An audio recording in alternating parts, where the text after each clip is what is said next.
Амансыз ба, Әлішер мырза? Жалпы біздің байқағанымыз, мынау билік өкілдері бар, депутаттар бар, ол парламент болсын, маслихат болсын, мәжіліс болсын, сенат болсын, демалыс алысымен тіке шетелге демалуға болмас санаторияларға кетіп жатады.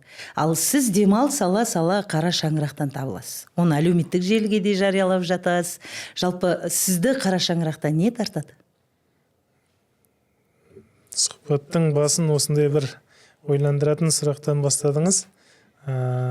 Негізі ойланатын қиындау сұрақ екен шынымен. Енді басқа әріптестеріме байланысты айтып отқаным ғой. Көп әріптестеріміз шынымен көреміз шетелде, бірақ шетелде жүрсе де, мысалы отбасымен жүрген әріптестерімізді көреміз.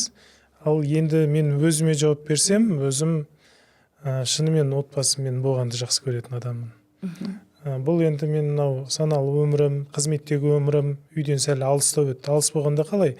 Азанда кетесің, түскі шайды көшеден ішуге тура келеді. Өмірім бойы сондай. Сондықтан да сенбі жексенбі күні отбасымен бірге болғанды қалап, сол баяғыдан келе жатқан сондай нем бар. Енді үйдегі бала шаға енді жас болғаннан кейін олар көшеге шығып серуендегісі келеді. Осы сенбі жексенбі күндері папа ары бері барайық деген сияқты сондай ұсыныстар айтады. Сол кезде айтамын мен оларға, үйде болған, семьямен болғанның қадірлесеңдерші деген сияқты. Осының бір көрінісі болса керек. Шынымен демалыс ала қалсам, отбасыға барам. Әке-шешем Шымкентте тұрады, інім, қарындасым, сол кісілерді көргім келеді. Одан кейінгісі енді жер үйде тұрады ол кісілер. Өзім туып өскен жер. Кішігірім бақша, алма ағаштары, басқа персик, сондай ағаштар отырғызған бақшамыз бар. Сол жерге барып, сол бақшада жаңағыдай қара жұмыс істегенді жақсы көрем, өзім шөбін шауып деген сияқты. Менің өмірім міне осылай. Енді жұмыс бабымен шетелде де болып жатырмыз. Оның да реті келеді негізі. Бірақ енді әке-шешенің қасына бару, солармен бір сәт болса да көбірек болу, соған тырысамын қашанда. Жалпы сіздің ол қолыңызға күрек тырма ұстап, жаңағы үй қолыңыз қалт еткен кезде, бір бас сұққан кезде шаңырағыңызда жұмыс істеуіңіз, ол сіздің еңбекпен баулып өскеніңіздің көрінісі. Енді көбірек қара шаңыраққа сізді тартатын әкеңіз ба, анаңызға деген сағыныш па? Әрине, анамыз. Әкемізде бізді еңбекке баулыған. Сіз менің еңбек қорлығымды айтып отырсыз ғой, сіз менің әкемді көрмегенсіз. Әкем токар маман, биыл зейнеткерлікке шықты өткен жылы. Бірақ та бүгінде сол қызмет орны сұранып, бір 2 айға көмек берсеңіз, сіздің көмегіңіз керек дегеннен кейін тағы жұмысқа шығып жұмыс істеп жатыр қазір. Ол кісі азанда таң сәріде, сағат 7-де, 7:30-да жаңа қолына каскасын алып, пакетін алып, сөйтіп жұмысқа шығып кететін. Ерте тұрған кезде соны көретінбіз. Кешке келеді жұмыстан, жолдың арғы шетінен көліктен түседі, жолды бері қарай кесіп өтеді. Сол кезде баяғыда енді біз балдары, перзенттері қарсы алып шығатынбыз. Кейін барып, немерелері аталап алдынан жүгіріп шығады ол кісі. Сөйтіп оларды құшақтап үйге кіреді. Үйге кіргеннен кейін кішігірім шайын ішеді, қайтадан сол бақшаның ішіне ұсақ 4 түлік мал бар, соның қасына сөйтіп кетеді. Өмір бойы солай қара еңбекпен жұмыс істеп келе жатқан адам. Міне солардың баулығаны ғой енді. Әкенің еңбек қорлыққа көрсеткені, енді ананың махаббаты. Сол махаббатқа әрине қашанда асығамыз, сол жерге барғымыз кеп тұрады. Сіз енді өз кезегінде осы сыртқа шыққанға дейін анаңыздың қамқорлық мейірімінде болдыңыз. Көбірек отбасының ұйытқысы кім? Ана ма? Жоқ әлде әке ма? Былай қарағанда, мысалға қазіргі таңда 2 отбасының басын бір жанұяның аясында тоғыстыратын ол жанұялар өте аз. Бір баспанада тұру, 2 бала, 2 келінді ұстау. Анаңыздың өздеріңізге және келіндерге жиі айтатын ақыл қандай? Шынымен дұрыс байқадыңыз. Мен 2 ұлбыз отбасыда. Осы Астанаға көшкенге дейін 2 ұл бір үйде тұрдық. Бір қара шаңырақта тұрдық. Негізінен үй салғанбыз, әлі де салып жатырмыз деп айтуға болады.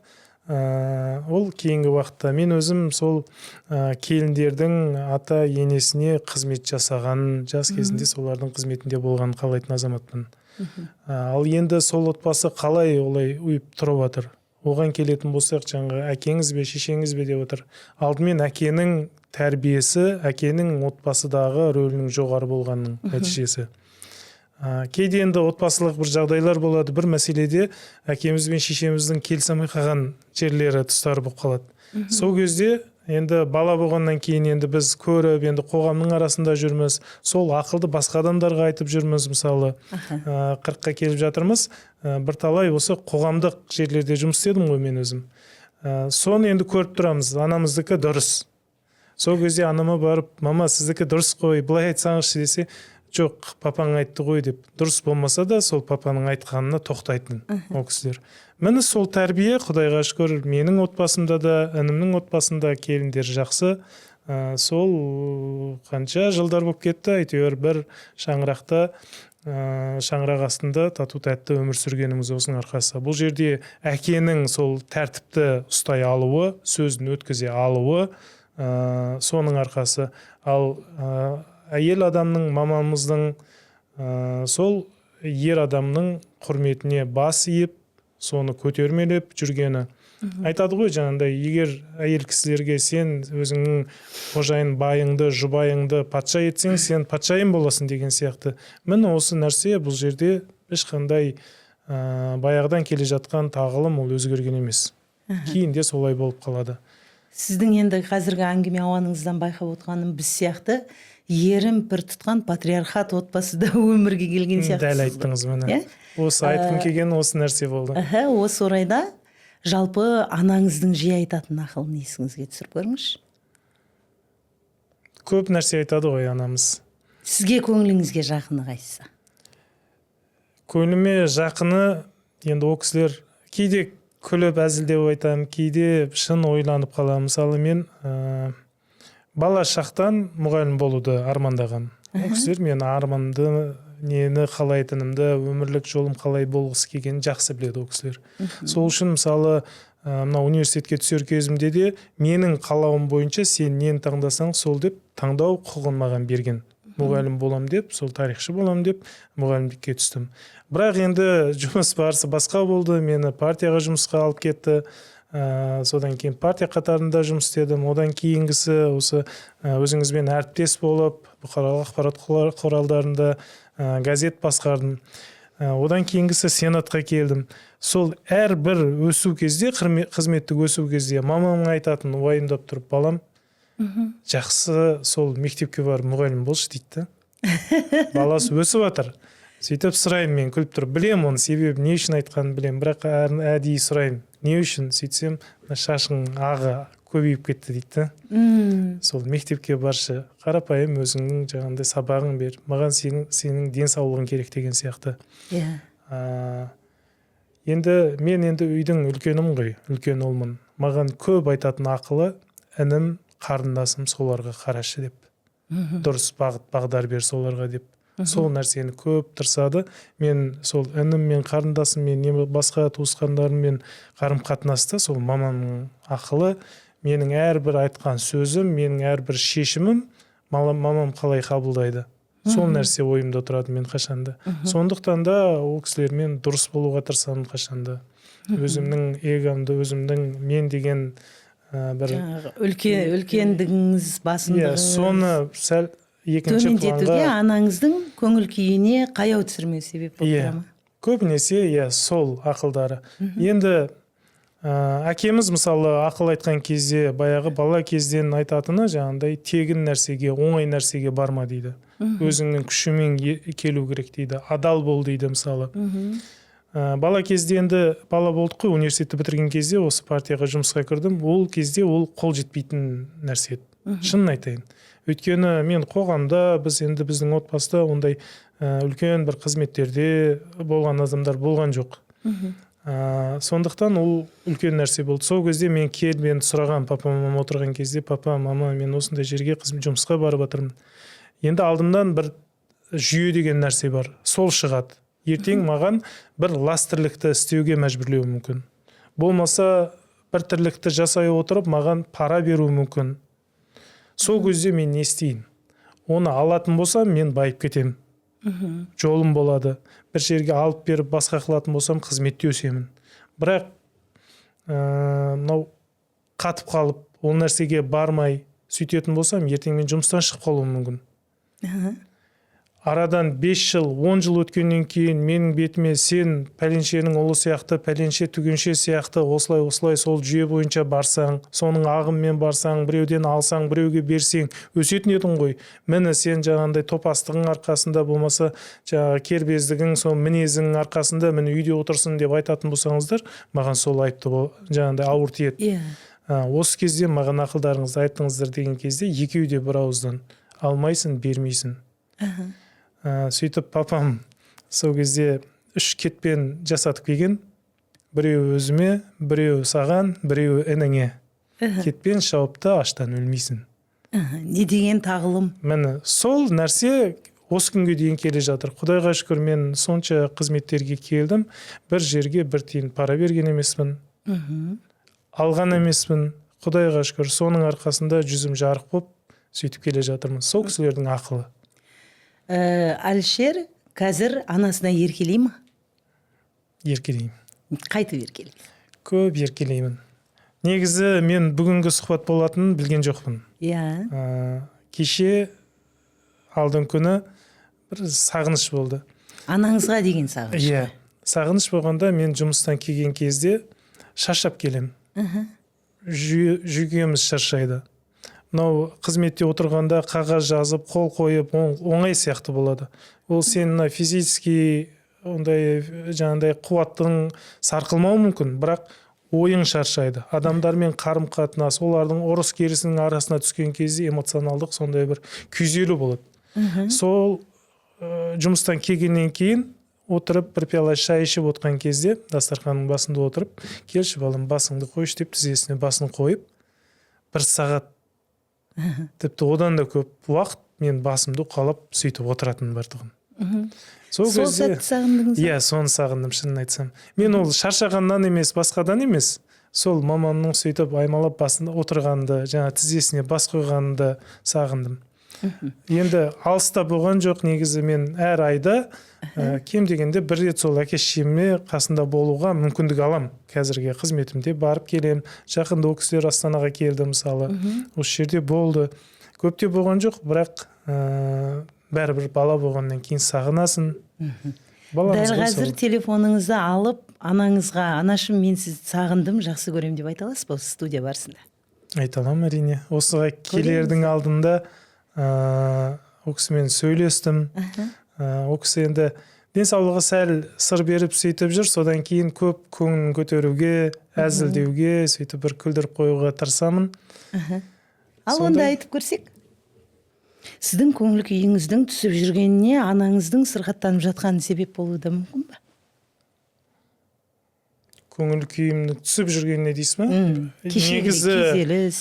Жоқ, күйзеліс болғанда күйзеліс емес, мен жаңа сағыныш қой. Сағыныш енді. Сағыныш. Бәрі бала болғаннан кейін ондай сәттер жиі болып тұрады менде. Так.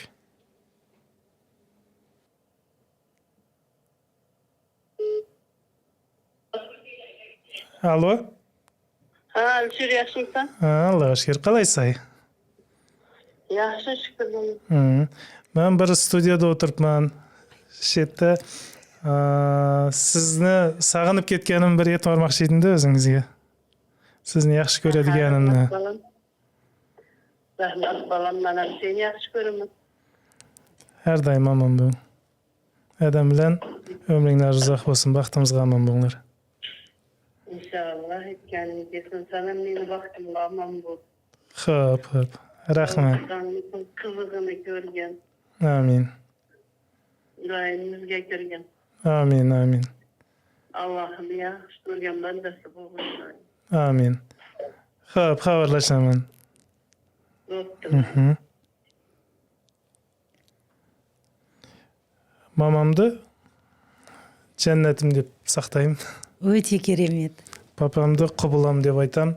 Не деген керемет сөздер. Біз енді творчествоның адамдары, бұл енді ата-анаға деген теңеуді шексіз жеткізуге шығармашылықтың адамы болған соң тырысамыз ғой. Бұл жерде білесіз ба, біз енді ер азаматпыз ғой бәрібір. Мына эмоцияны ұстауға, сыртқы көзге қалай түсетін соның бәрін бағалап, соны бақылап отыруға тырысатын адамдармыз. Или мен де солай ма, әкем де тура сондай. Көпшіліктің көзінде өзін ұстауға сондай тырысатын адам болды. Мен де тура сондай. Баяғы жастау кезде тойларда билеп сөйтіп жүресің ғой, той болғаннан кейін. Сол кезде мамам айтатын тойдан кейін: балам-ау, көп сияқты жаңа билемейсің ба, шашылып деген, ашылып деген сияқты. Сен дейді жаңа ана не деп ойлайды, мына не деп ойлайды деген сияқты бәрін қарайсың деп. Тура сол нәрсе өміріміздің аяғына дейін баратын шығар. Қазірде мысалы соны білдірген кезде сол нәрсе сыртқы қалай көрінеді деген нәрсе тұрады. Бірақ енді ішкі сондай бір тербеніс, жүрек лүпілі барлығы енді өзіме аян болып әдемі толқу, әдемі бір сезімге бөлінгеніңіз рас. Әрине.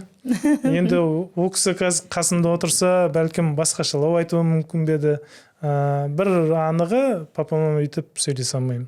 Ол кісі бәрібір мың жерден папам болғанмен, бірақ сол тәртіпті ұстайтын, тәрбиені ұстайтын сондай адам. Бесесінше солай сөйлесеміз отбасыда да.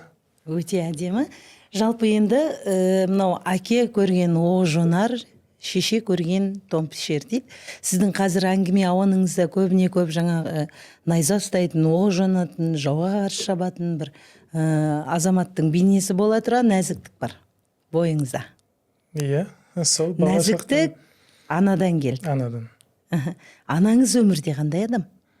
Анам қарапайым адам. Әкем де негізі екеуі де қарапайым адамдар. Анам қарапайым адам. Мейірімі жағынан шексіз көл көсір сияқты көрініп тұр ғой маған. Мейірімді сондай адам шынымен. Ол кісі тек бізге емес, басқаларға да сол мейірімін. Өзі өнерлі, жас кезінде енді әкеден ерте қалған, сөйтіп бір қиын кезеңдерде, негізі әкемізде, шешемізде солай. Ата-анадан ерте қалғандар ма? Иә, екеуі де ерте қалған. Одан кейін осы тұрмыстық қиын кезеңдер болып, мысалы жоғары оқу орнын бітіре алмаған, оқи алмаған. Бірақ екеуі де мектепті үздік бітірген сондай азаматтар. Енді бүгінгі жүргеніміз сол. Мамам өнерлі адам. Ән айтқанда ол кісінің дауысы жастау кезде айтатын, бүгін таңда енді ән айта бермейді, бірақ Құранды дауыстап оқиды, хатым қылады, жаңа күнде сол Құран кәріммен отырады ол кісі. Сөйтіп қызығып, басында қарап отырам, көрген кезде сондай. Сол баяғы ислами дейміз ба, біздің мынау шығыстық аналардың бірі ғой, сондай сол кейіптегі адам. Имани тәрбиені бала бойына сіңіре алатын адам. Әрине. Сіздің анаңыз. Солай. Жалпы қазіргі қоғамда аналар көп. Әркімнің анасы өзіне дегенмен де кейбір балдарға мейірім жетіспей жатады. Сондай балдарды көрген кезінде анасына қандай ақыл айтқыңыз келеді? Әртүрлі жағдай бар ғой енді. Жеке тағдырлар бар. Бүгінгі енді мынау ғаламдану заманында өмір сүріп отырмыз. Конкурстың, тауқыметтің арқасы көпшілік ерте жұмысқа кетіп. Мысалы, жаңа ғана бір жігітпен сөйлестім, немеремді дейді, бір жас 4 айлығында балабақшаға бердік дейді. Мен аяймын ана баланы. Бір жыл 4 айлық, 1,5 жасқа жетпеген бала балабақшаға барады. Ол жерде жалпы тәртіпті үйрену керек. Ол жерде балабақшадағы жаңа қызметшілері ол жердегі сонша 20 шақты болар, 10 шақты болар, бірақ әрқайсына ананың мейірімін төге алмайды ғой оның бәрібір. Ол жағынан аяйсын. Енді екінші жағы, ол азаматтар жұмыс істеу керек. Конкурстың қамы, оны тағы түсінесің. Сондықтан бұл жерде осындай нәрсе. Мені бір қиын бір жағдайға қойған бір оқиға болған, бұдан 3-4 жылдай болды. Бір жерде бір жас ана, жас қыз енді бұлай қарағанда, өзінің баласын ұрып жатыр аузынан. Сөйтіп, мен барып соған тоқтап айтуға тырыстым. Неге ұрасыз баланы, ұруға болмайды деген сияқты. Енді ана кісіде сондай бір сәл психикалық ауытқу болды ау деп ойлаймын. Мен айтқаннан кейін баласын тебуге қарай айналып кетті. Мен барып қолынан жұлып жаңағыдай тоқтатуға тырысып жатырмын, тоқтайды. Мен сәл кетсем кеп тағы ұрады. Сөйтіп маған айтады, не істейсің дейді. Мен тудым, мен қақым бар, өзім ұрам, тебем деген сияқты. Сол кезде кейін мен қатты бір сондай не өтті, менің іште сондай бір сезімдер өтті. Мен сол кезде араға түспесем, ана бала өйтіп тепкі жемейтін еді ғой, таяқ жемейтін еді ғой. Өзіңізде бір өзіңізді кінәлау сезімі болды. Қоғамда тіпті кейбір нәрселерді реттеуге сондай әлсіз болып қалатын жағдайлар болады екен. Сол кезде түсініп жеттім. Біз өткен жылы тұрмыстық зорлық-зомбылыққа қарсы заң қабылдадық, білесіздер. Ол заң енді бұл әлемдік деңгейде мойындалған бүгінгі таңдағы осы әйелдің, баланың отбасыдағы, қоғамдағы орнын белгілейтін, оларды қорғаштайтын заң ғой. Бұл заң біздің жетістігіміз деп айтамыз да, бұл біздің жетістігіміз емес. Бұл біздің баяғы отбасы тәрбиені жіберіп алғанымыз. Баяғы қазақы немесе адами құндылықтардан қолымыздан кетіп қалғанның нәтижесінде амалсыз осы заңды жасауға мәжбүр болғанымыздың бір нәтижесі. Оны көп жерде біздің осындай жетістігіміз деп айтамыз. Бұл жетістік емес. Мысалы, бізде заң жоқ қой, адамдарға сен тамақ ішуге міндеттісің, сен кешке ужин ішуге міндеттісің деген заң жоқ қой. Ол адамның бойына фитрат дейді. Араб тілінен алғанда фитрат, Құдай біздің бойымызға сіңдірілген нәрсе. Отбасыдағы әйелді қорғау, баланы қорғаштау, ол ер адамның бойына сіңдірілген зат еді. Ердің құрметін жасау әйелге сіңдірілген зат еді. Балаға әке-шешені күтіп бағу, соларды ертең қартайған кезде солардың қызметіне болу, соның барлығы бізде сол гендік деңгейде аңымызға, жүрегімізге, рухымызға сіңдірілген нәрсе ғой. Міне содан кетіп жатырмыз бүгінгі таңда. Солардың нәтижесінде жаңа заңдарды қабылдауға мәжбүр болып отырғанымыз. Мынау салт дәстүрге негізделген рухани құндылықтағы өзіміздің атадан бабадан балаға мирас болып келе жатқан ұлттық тәрбиеден ажырап барып, заңмен шегендегенімізге өкінетін болып тұрсыз ғой. Заңмен шегендеу бұл мәжбүр болу ғой. Мәжбүрліктен туындаған нәрсе бұл. Өйткені сол біздің отбасы құндылығымыз бәрі өз ретімен сағаттың стрелкасында жүріп отыратын болса, ол нәрсеге ешқандай қажеттілік жоқ еді. Бүгінгі таңда отбасы қалай? Отбасы дегенде не? Статистика айтылады, әр екінші отбасы бұзылуда деген сияқты. Былай қарасаң шындық, қоғамда ажырасқан отбасыларды талайын көруге болады, жеңіл қарайды. Немесе кеше айтылады, құрылып жатқан отбасылардың 5-тен 2 ғана ЗАГС арқылы ресми тіркеледі деген сияқты. Қалғандары некемен жүр деген сияқты. Бұл некенің де бағасын арзандатып, құнсыздандырып бара жатқанымыздың бір көрінісі. Одан кейін мынау тұрмыстық мәжбүрлік, тұрмыстық қажеттілік адамдарды заңды некеге тұруға кедергі келтіретін сияқты. Онда қалай ол? Мысалға, әсіресе мынау жас отбасыларда, көп балалы отбасыларда мынау жалғызбасты ана атанатындар көбейіп кеткен. Бізде сол статусқа бола мемлекеттен жәрдем алу үшін қол созатындар бар. Ең үлкен қателік мына осы біздің шешіміміз болды. Осы жалғызбасты аналарға осы баспанаға тұруда немесе жаңағыдай әлеуметтік басқа көмектерді алуға мүмкіндіктер көрсеттік. Соның нәтижесінде қағаз жүзінде ажырасқан отбасылар көбейді. Олар қағаз жүзінде ажырасқанымен кейіннен барып, мысалы әйел жаңағыдай ерлі зайыптылар ұрысып қалатын болса, күйеулерін үйге кіргізбейтін отбасылардың жағдайын, тағдырларын естідім. Сол арқылы бәрі алшақтап кетті. Баяғыда есіңізде болса, мемлекеттік қызметтегі азаматтар декларация тапсыратын. Декларацияны ерлі зайыпты екеуі де тапсыру керек. Мен мысалы бүгін таңда қызметтемін, менің жұбайым да декларация тапсырады. Соны жеңілдіктеу болу үшін көп ағаларымызды көретінбіз, әйелімен заң түрде ажырасып қойған. Осындай сорақылықты көрген кезімізде жаға ұстадық расында да. Тек қана қызметшілердің, мемлекеттік қызметшілердің арасында болатын баяғы. Ал қазір әр екінші отбасыда сондай жағдайға кетіп баратырмыз. Бұл дұрыс емес. Мысалы, Иран мемлекетін басқа жаңағыдай араб мемлекеттерін қарап шығарымда жаңа олардың жаңа қоғамдық құрылысы қалай деген сияқты. Ауғанстанды қарасаңыз да, ол жерде әйелдердің құқығы тапталады, басқа деген сияқты. Бірақ жалғыз басты ана амал жоқтан көшеге шығам деген нәрсе жоқ қой ол жерде. Оны байқағансыз ба? Ешкім байқамайды. Не үшін? Өйткені бір еркек 10 шақты әйелді өзінің жаңағыдай міндетіне алуға, соған қарауға, қорғауға міндетті. Ол мысалы 4 әйелге дейін мысалы ол жерде үйленеді дейік. Одан бөлек басқа жесірлер бар ғой.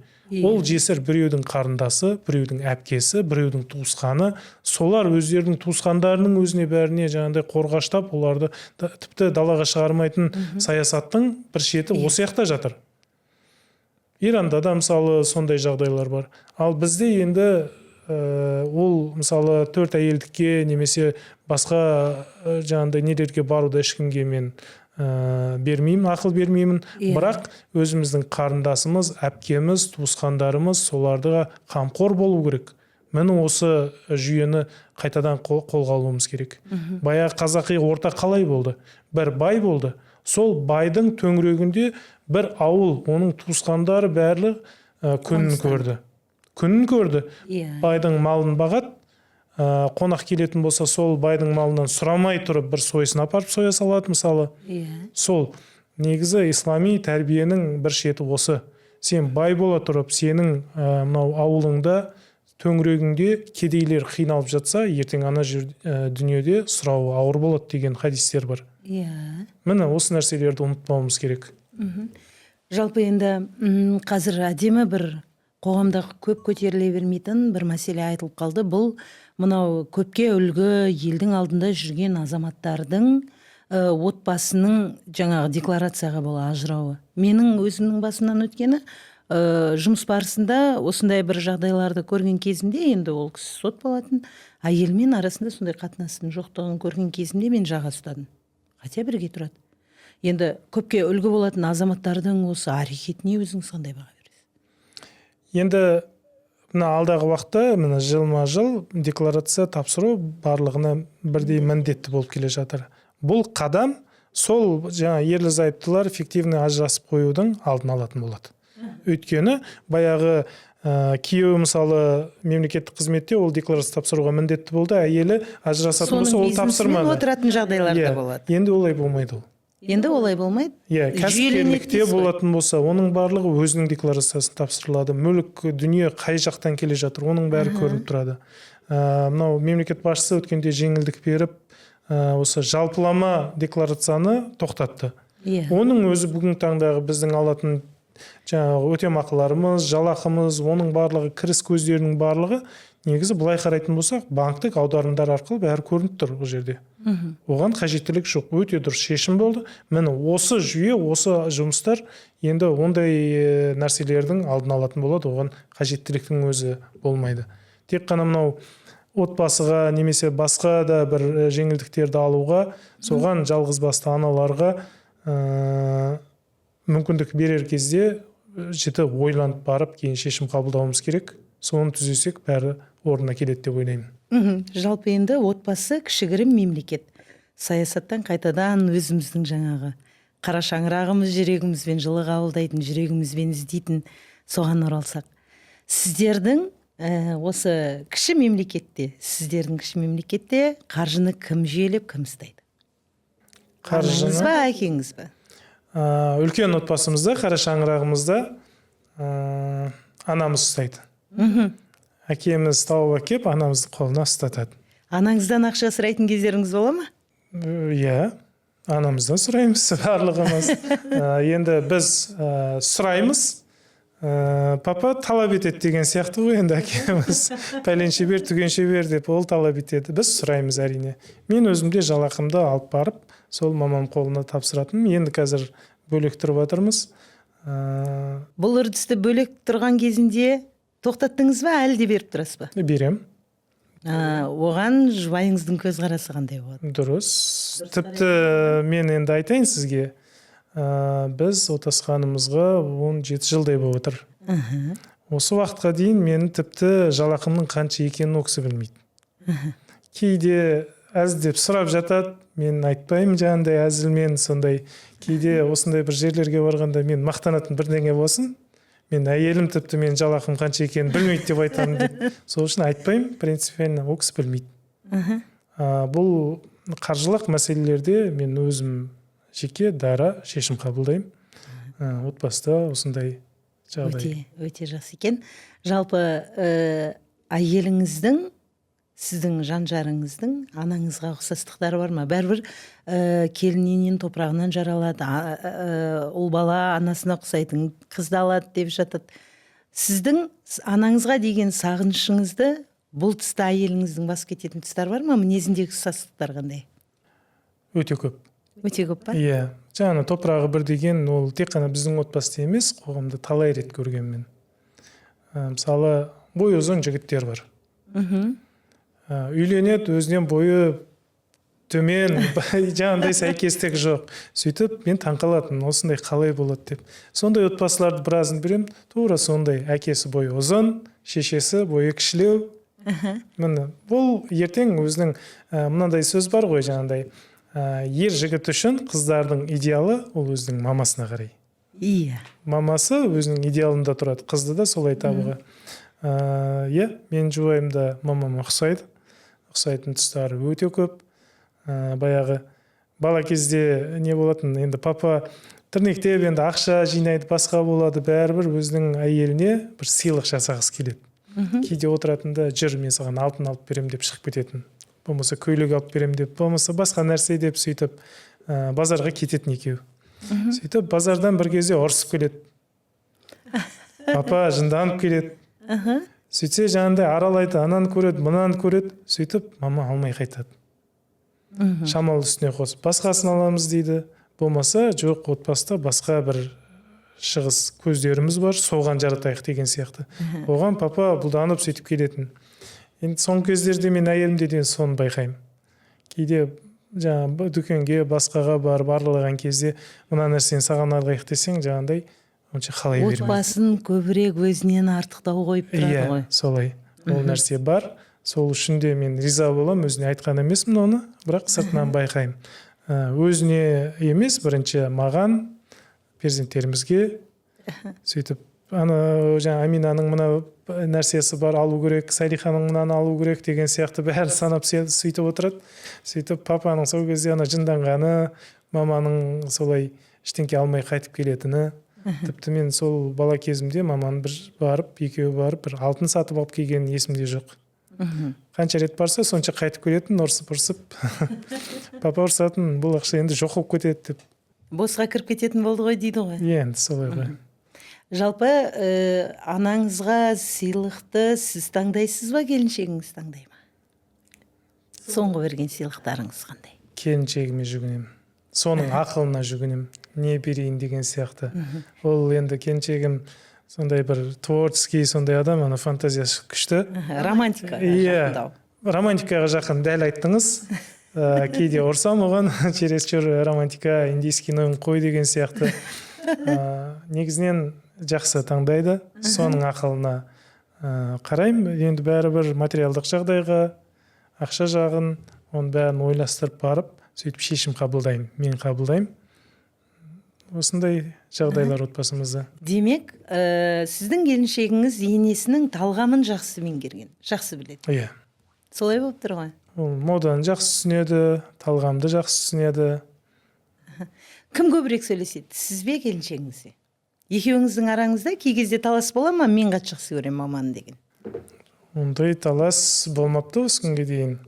Тіпті бұл сұрақты ойланбаппын, шынын айтсам. 50-50 сияқты, екеумізде бірдей. Сіз телефонмен сөйлесіп жатқан кезде әйеліңіз жүгіріп кеп телефонды алатын кездер бола ма? Мамамен сөйлесейші деп. Әрқашан солай болады. Әрқашан. Енді видео байланыста болатын болсам, барып орамалын тағып сөйтіп келеді. Сәлем салама телефонға? Сәлем салмайды, енді орамалмен келеді. Мамам болсын, папам болсын, сөйтіп амандасады, қолымнан алып кетіп қалады, жаңағындай. Сөйтіп біраз сөйлескеннен кейін қайтып әкеп беретін жағдайлар болады. Мен солай ол. Сіздердің енді отбасы болған соң ыдыс аяқ сыңғырламай тұрмайды. Екеуіңіздің араңызда мынау жұбайыңызбен қандай да бір келіспеушілік болып қалған кезінде анаңызға шағымды сіз жасайсыз ба, келіншегіңіз ба? Екеуміз де жасамайды екенбіз. Сіздердің өздеріңіздің ішкі құндылықтарыңыз, ішкі құпияларыңыз өздеріңізде. Мен енді ашуланған кезде сөйлемей қалатын сондай бір нем бар. Қиын адам болдыңыз. Бір апта, тіпті бір айға дейін жынданып жүруім мүмкін. Енді бірақ мына енді әке-шешеміз енді қартайып келе жатыр ғой. Ол кісілерде сәл не істеді, папа мысалы артық сөз айтпайды ондай жерде. Жаңағыдай бір қой деген сияқты не істейді. Содан ұяласың енді. Керістің өзі де. Ұяда не көрсең ұшқанда соны білесің. Тату отбасының бала шағасы мен келіндері де тату тұрады дегенге әкеліп тұр ғой ойыңыз. Енді жыл өткен сайын көзің ашылады екен әйтеуір. Көп нәрсені түсінесің. Мынадай бір сөз бар, енді бір ауыр сөз. Әрбір бақытсыз әйел бақытты жесір болуды қалайды дейді. Қандай ауыр сөз, иә? Біздің қоғамымыздағы бүгін жағдайлар осыған сай келетін сияқты. Мынау әйел адам қол шатыр сияқты дейді ғой. Басыңа көтермесең, көмегі тимейді. Сол сияқты ол әйел кісін көтеру керек сияқты. Енді мен өзім қазір екі қызды тәрбиелеп отырмын. Содан кейін енді көзіміз ашылып сөйтіп келе жатырмыз, шынын айтайын. Анамыздың баяғы бала кезіміздегі көрген қиындықтары, қара еңбекпен сауда жасады, жаңағыдай ауыр жүктерді көтеріп сөйтіп, содан кейін сәл аяғын ауыртып алған қазір. Соларды бәрін көрдік. Бір жағынан қазір қыздарыма қарап тұрып, сол мамамыз өткен жолдан өтсе, ауыртпалықты көрсе, өмірді түсінеді ғой деп бір ойлайсың.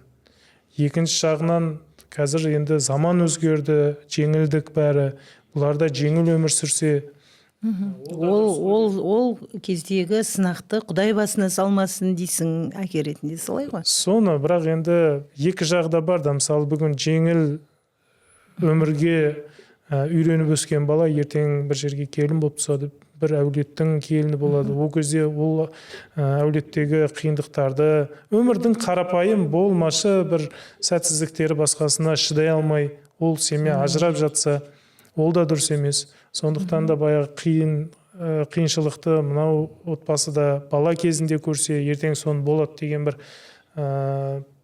енді қарама-қайшылықтар ғой. Сондай бір ойлармен өмір сүремін, әйтеуір қыз өсіріп отқаннан кейін соларды көп ойланады екенсің кейін кезде.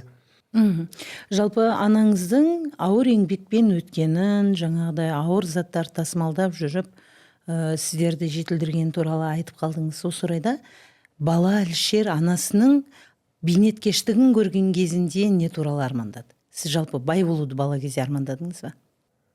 Бай болуды? Былай бай болам деп армандамаппын, шынын айтсам. Анаңыздың жаңағы ауыртпалықтан құтқару жолы не деп ойладыңыз өзіңіз сол кезде? Мысалға кез келген балада бір басынан өтіп жатқан жағдайды жоятын бір арманы болады, өзінің ойы болады, мақсаты болады дегендей.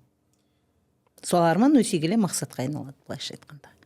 Енді мен айттым ғой, жаңа мені мұғалім, оқытушы сияқты ұстаз ретінде көргісі келетін, содан сол бағытта көп істедім. Енді біздің әкеміз көрпеңе қарай аяғың ұзат төсел деген сол мақалдың аясында тәрбиелеген. Содан кейін анау бай болып кетем, басқа деген ондай иллюзия менде ішіле көп болған емес.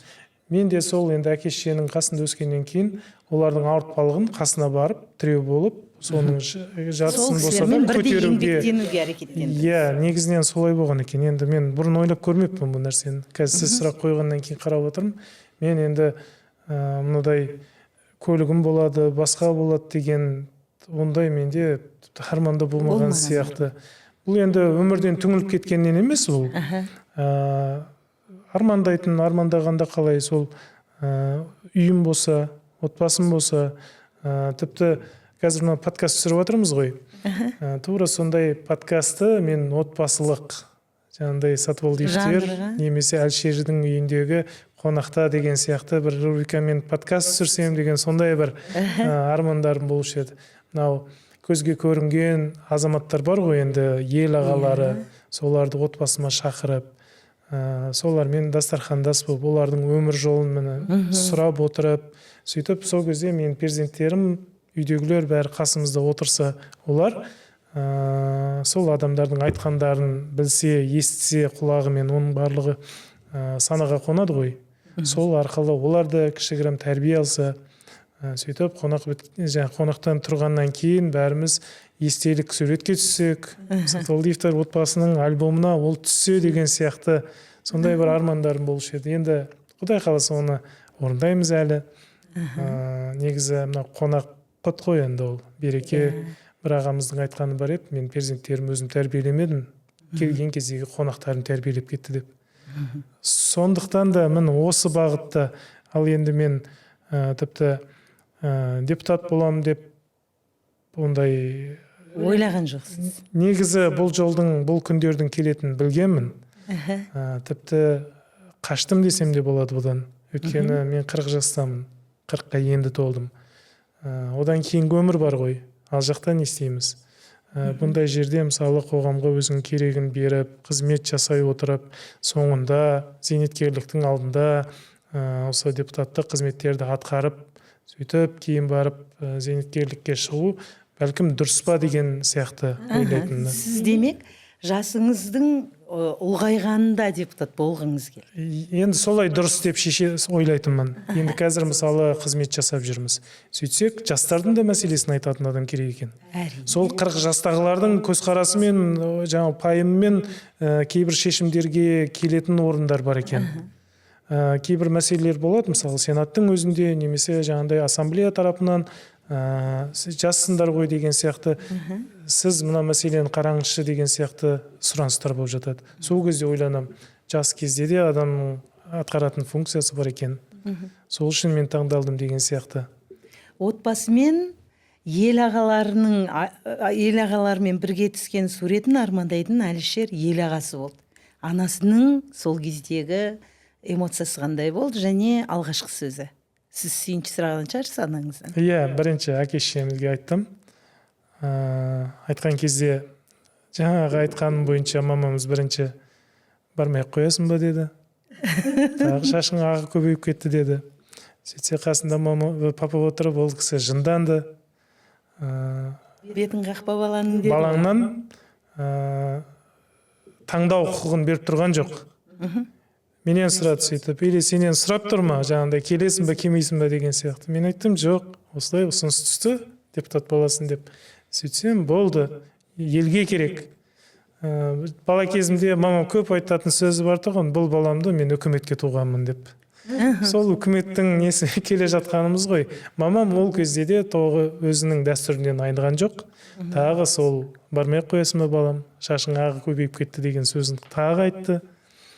Сол аналық мейірімнің бір көрінісі ғой бұл. Жалпы осы өзіңіздің қазіргі отырған постыңызда, сенат депутаты ретінде Қазақстанның аналарына не жетпейді және оны қалай түзеуге болады? Осы жайлы ойланып көрдіңіз бе?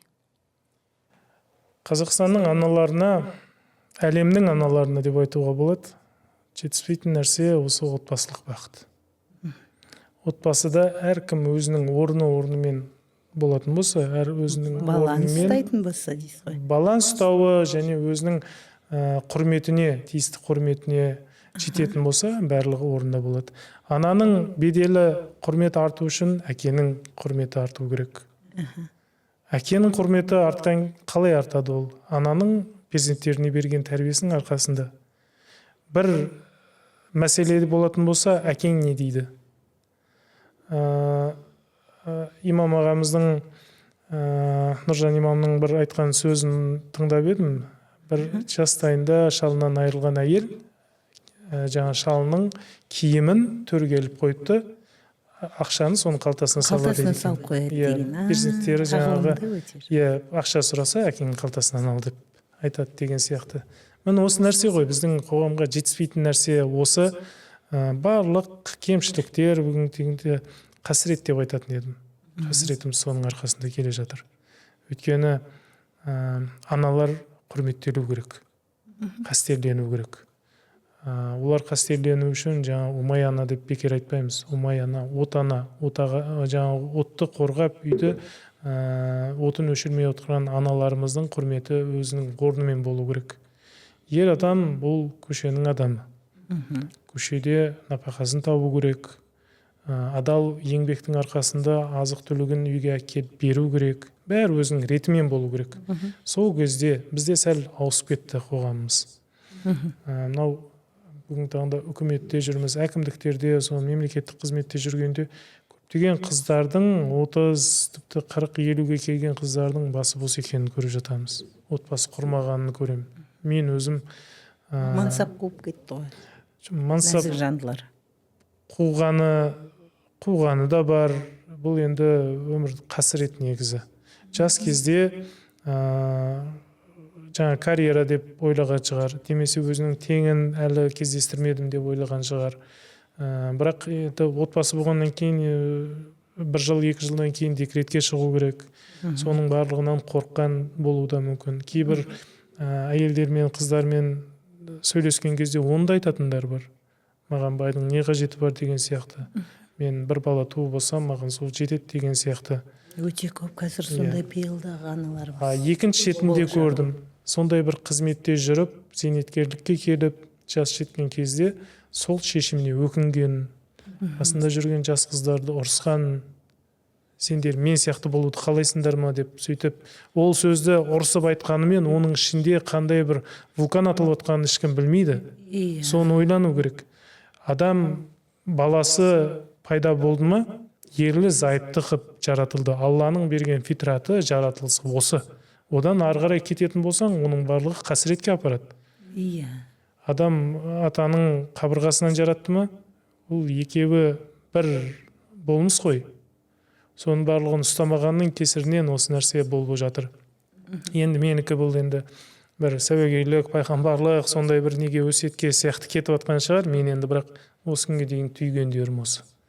Балдарыма да сол нәрсені ұғындыруға тырысып, енді қаншалықты тәрбие бере алмадым, ертең өмірде білінеді ол нәрсе. Дұрыс бердім деп ойлаймын, енді соған әрекеттеніп жатырмын. Әкеден көрген, шешеден көргенімді балдарыма жеткізіп жатырмын деп топшылағым келеді ол нәрсені. Соңғы сауалымыз, анаға тағзым деген не, және де сіз анаңызға қалай тағзым жасайсыз? Анаға тағзым деген қиын сұрақ екен. Анаға тағзым деген ананы жерде егер мысалы Алла жерде десе, сол ана шығар енді, былай айтқанда, әркімнің періштесі ғой. Біздің үйде енді әке-шешеміздің 3 перзенті, үшеуміз де әке-шешеміздің қолын сүйіп амандасамыз. Біздің отбасыда қалыптасқан. Бұл нәрсе кейіннен келе болды. Бір күн үйге келсем, келіншегім сол нәрсені айтты. Әкеме шешем қолын сүйіп амандасу керек деген сияқты. Бізде енді қоғамда ол нәрсені дұрыс түсінбейді көп адамдар. Алладан басқаға тағзым етуге болмайды деген сияқты. Мына сәләфилік ағымда немесе басқа вахабиттік ағымда кейде әкесі шешесі дүниеге келдірді, бітті, олардың жаңа функциясы бітті. Сен енді өзің жүруің керек, ол кісілер болды, жолда қалды деген сияқты. Мұсыр деген сияқты бір тағылымдар айтылып жататын енді. Соларды бәрін ойладым, қоғам қалай бағалайды екен деген сияқты да. Сөйтіп, кейін ойлап қарасам, кімнің қолын сүйуіміз керек? Бір күн жұмыстан келсем, менің балдарым жүгіріп кеп қолымнан сүйіп амандасып отыр. Енді іштен сондай бір мұздай не өтті, тер, ол кездегі нені мен білем өзім әйтеуір, басқаға жеткізуім қиын. Эмоцияны жеткізу қиындау. Сөйтіп, барып, папаның қолынан сүйдім. Маған бір түрткі берген нәрсе сол болды. Сөйтіп, кейін қарасам, қоғамда ол әке-шешеден бөлек басқа басшыларын, басқасын сүйіп жүр екенбіз ғой біз. Бүйтіп қарайтын болсақ. Мысалы, батыстық менталитетті әйел кісінің қолын сүйіп жатады. бөтен әйелдер, сен ол кісіні танымайсың, ол саған бір тиындық пайдасы тиген емес, сен бесігін тербеу емес, саған тіпті бір пиала шай бермеген болуы мүмкін, бірақ оның қолын сүйіп жатады. Сөйтіп оны да зерттеп көрдім мен. Сөйтсем, ол әйел кісінің қолын сүйген кезде қолында сүймейді екен. Ерін сәл жақындатады, болды. Сол ненің өзіне жазып қойыпты, егер өмірде бір әйелдің қолын сүйуге қажет болатын болса, ол анаң. Батыстық сол көрсетілген этикет дейміз ба? Сол этикеттің түсініктемесінде сол нәрсені жазып қойыпты. Мен сол кезде таң қалдым. Мен сол кезге дейін киноларында басқасында көретінміз, жаңағыдай қолын сүйіп жататын. Кейбір ағаларымыз тіпті шолпылдатып сүйіп жатқанда көргенбіз. Сөйтсек этикеттің өзі сондай екен. Егер не болса, басыңды сәл ізеп, жақындатып, қайтып қою. Болмағанда өзінің қолын сүйеді екен. Сөйтіп жазған этикетті, енді мен оқыған деректе. Сондықтан бұл әке-шешеге тағзым ету, оларды қастерлеу, бұл енді бізге жаңағыдай Алланың берген нығметі, былай айтқанда. Құран кәрімнің қанша аяты болатын болса, оның бұрынғы пайғамбарларға келген шариғаттардың ешқайсында әке-шешеге сен балаңы жаңағыдай күтіп бақ деген сондай нәрсе жазылған емес. Ол адамның бойындағы сондай бұл рефлекс дейміз ба? Шартты, шартсыз рефлекс. Бірақ сол шариғаттардың барлығында, оның ішінде Құран кәрімнің өзінде де әке-шешені қартайған кезінде күтіп бағу, олардың қызметінде болу, тіпті бір іс бірдеңеге жұмсайтын болса, үф деп айтпа деген сондай бір хадистер, аяттар, соның барлығы жазылып қойыпты. Перзент парызы шекеленіп, кәдімгідей бекітіліп қойған. Жалпы енді қазір соңғы сауал деп алып, тағы да кішкене ойды ойға алып отыр ғой. Сіздің балдарыңызға мынау қол сүюді үйреткен келіншегіңіз сізге анаңыздың қолын сүюді үйретті. Бұл деген сөз жарыңыздың көрегенділігі болса керек. Енді осы орайда тілекпен сөзімді бітірейін. Әрбір ердің намысы жанжары дейді. Сіздің осындай көрегенді келіншегіңіздің арқасында шаңырақтарыңыз әрдайым шаттыққа толы болсын. Бүгінгі біздің подкастқа келіп, ана туралы сұхбат. Ана туралы сұхбаттың аясында осы қоғамдағы аналардың жай-күйін қозғағаныңыз үшін үлкен рахмет айтамыз. Намысыңыз, арыңыздың жалауы, туы келіншегіңізбен жүз жасаңыздар. Рахмет үлкен. Рахмет сізге де.